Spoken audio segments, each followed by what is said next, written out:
Hello friends, I hope you are doing well. In today's video, I am going to share some valuable insights on how to choose the right chart to represent your data effectively. When we analyze data, charts are often the go-to tool. And while different types of data require different charts, we often end up using the same charts for presentations. However, there is a key difference. The charts we use for analysis might not always be the best for our audience understanding. We often focus only on what chart to use, but not on why one option might be better than the other for a specific type of data. So today we will be looking at which chart types you should prefer when presenting your analysis to your audience. So let's start with the first comparison. Here you can see that we have data containing percentages. And for this type of information, we usually prefer pie charts. Pie chart is commonly used to show percentages or the contribution of different categories. So let me draw a pie chart for this data. Let me sort it first. Go to data and let's sort it. Now select it, go to insert, and from here I am going to use the pie chart and let me organize it more.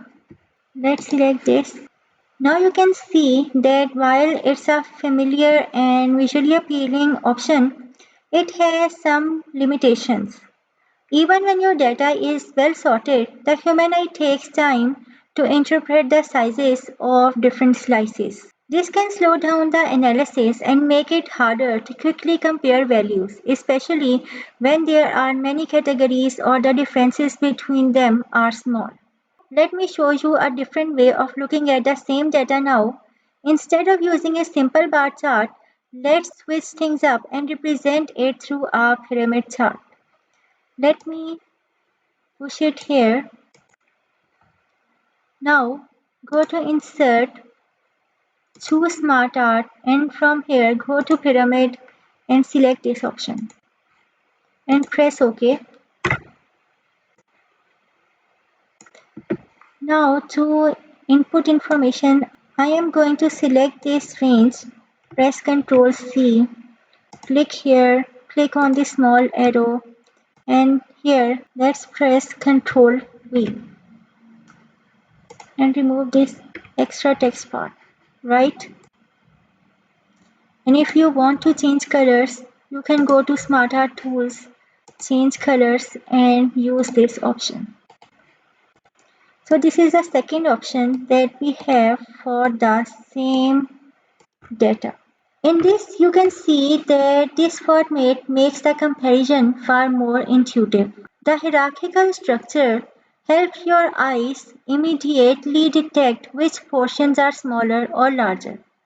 It offers a clear separation between categories and allows you to focus instantly on the most important contributors. Its gradually increasing segments guide the viewer's attention naturally from the least to the most significant part of the data.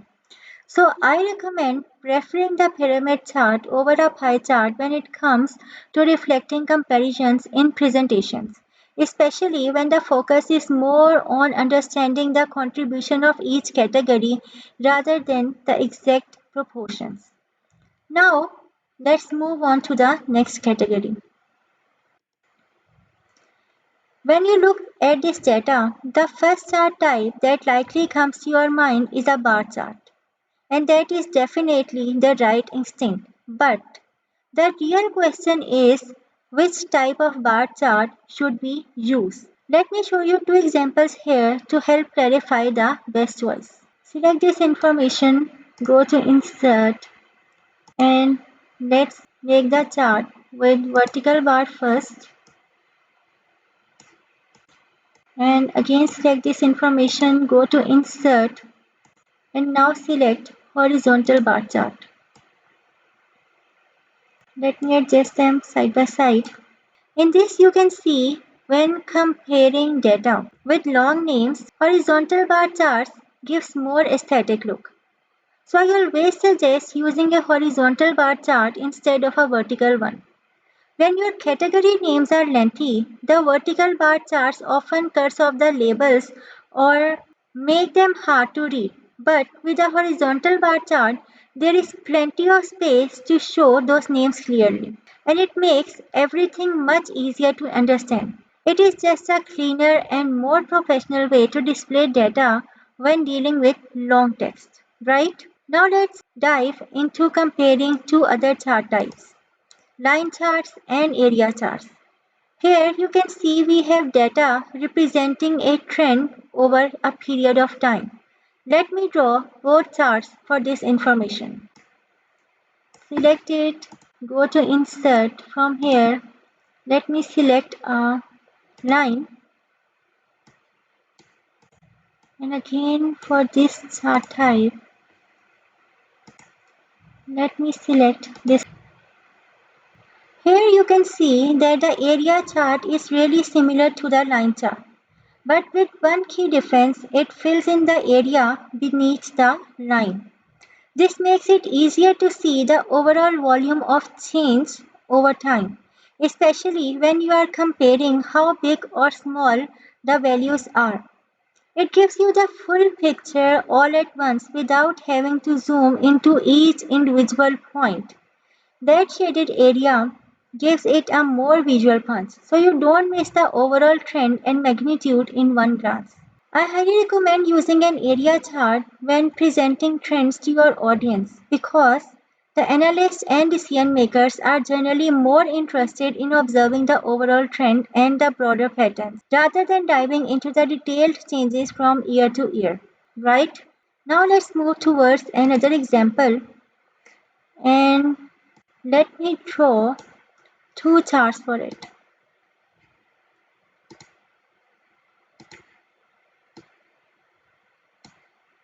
This is a cluster chart type, and now let's draw 100% stacked type.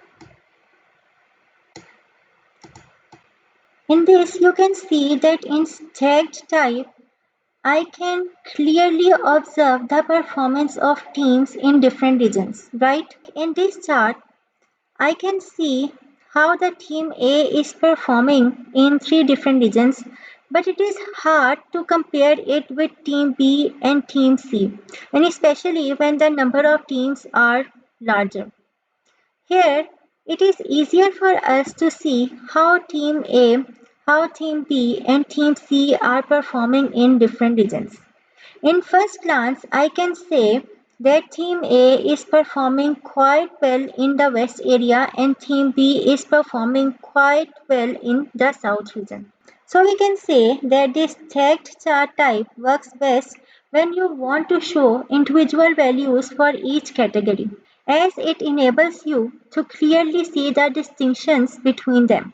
This chart is a perfect choice when you want to emphasize the overall total and how individual parts make up that total.